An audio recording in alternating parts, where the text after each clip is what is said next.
Hello everyone, this is Tom Fox. I'm the Compliance Evangelist, and I'd like to welcome you to a 5-part series I'm running on the Bard and Compliance, how Shakespeare informs your compliance program.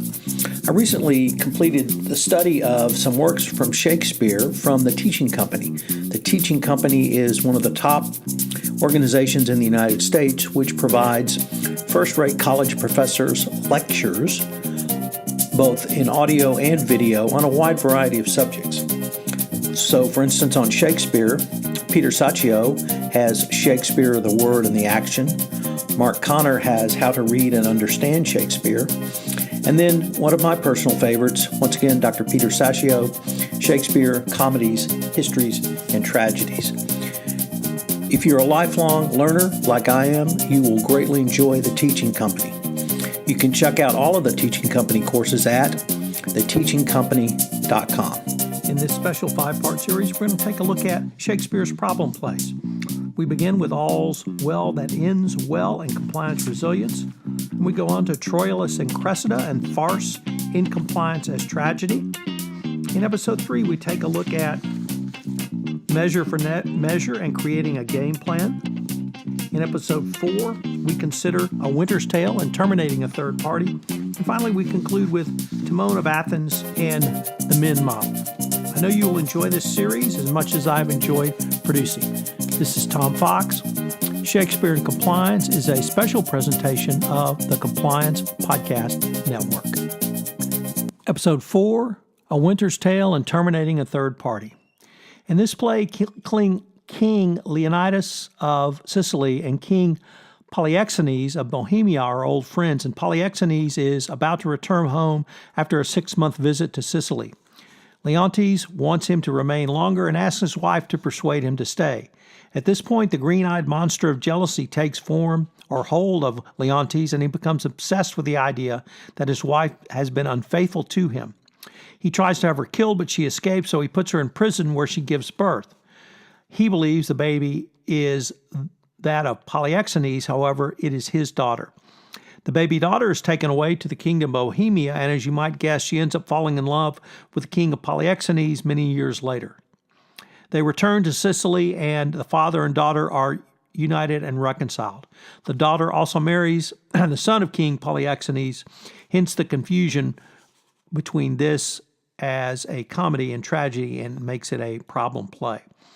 I thought the difficulty of King Leontes when it comes to terminating a third party. At some point, you will be required to terminate a third party under your compliance program, and there may be multiple legal compliance and business issues for you to navigate going forward. If you're stuck doing it in the middle of an FCPA investigation, there may be some tension to do so and not to do so, or to do so quickly. If you have not thought through these issues and created a process to follow, when it all hits the fan, you may be in for a very tough road. The key theme in termination of a third party is planning. The Office of Comptroller of the Currency has said regarding third-party termination, a bank should develop a contingency plan to ensure the bank can transition the activities to another third party, bring the activities in-house, or discontinue the activities when a contract expires. In an article entitled Breaking Up is Hard to Do, Carol Switzer related how to avoid pain by planning for the end of a third-party relationship. She said it should begin with an exit strategy, a transition plan, or a pre-nup. Whatever the title, it's best to begin planning for the end, which, at least in the business case, will always eventually come. Whether due to contract completion or material breach, turning over responsibility to another party, or abandonment of the contracted activity altogether. Contract termination is an inevitable phase of a third-party relationship lifecycle. Planning for the end is important because the more long-term and layered the relationship, the more difficult it will be to disentangle.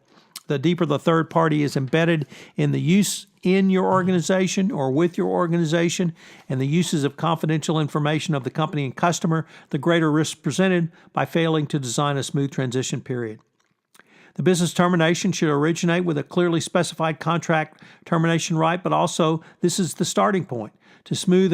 To work out a smooth transition, the plan must also include internal change management processes and policies, designated transition team members, contingencies, and adequate resources and time allowances. Your corporate values should be protected by clearly designating the disposition of shared intellectual property and infrastructure assets. You need to think through your transition plan by ensuring rights to hire or the continued use of key contractor employees who have been servicing your account, arranging to bring in new customers or internal managers up to speed, and filling any regulatory or other required notifications. Finally, bear in mind that your reputation must be protected during this entire transition process by controlling and planning for issuance of public statements and social media postings by terminated contractors or their employees, or the best laid transition plans may well be for naught.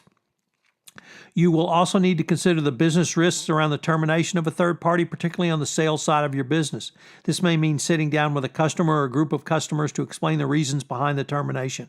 Obviously, if your business team has not developed a relationship with the end-using customer, this can be difficult and an entirely problematic conversation.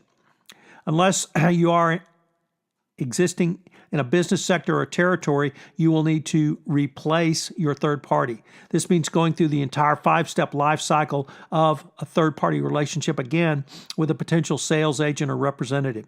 Such planning needs to be built into your termination strategy. If the reason for the termination is a contract violation or worse, an FCPA violation, there may be other notifications which are required both internally or externally to government regulators. You should also have some type of contractual non-disclosure language, and so consultation with your legal counsel, once again, both in-house and outside, may be required. Finally, never forget the reputational damage by releasing such information or conversely not disclosing it. Both sets of reasons may hurt your business reputation as well. In addition to the above steps, there are certain specific considerations you should take. In data privacy and data accessibility, if a third party has access to your network and systems, you need to make sure this access is revoked. If the terminated third party has physical data, you must plan for the return of the data in a format that is available for you to use. If your data is confidential, you may want to require that it be returned in an encrypted form or via an encrypted channel that you can utilize going forward. Alternatively, you can specify that data is to be destroyed. If this is the route you take with your third party, it should be performed in a way that is secured and the data cannot be reconstructed going forward.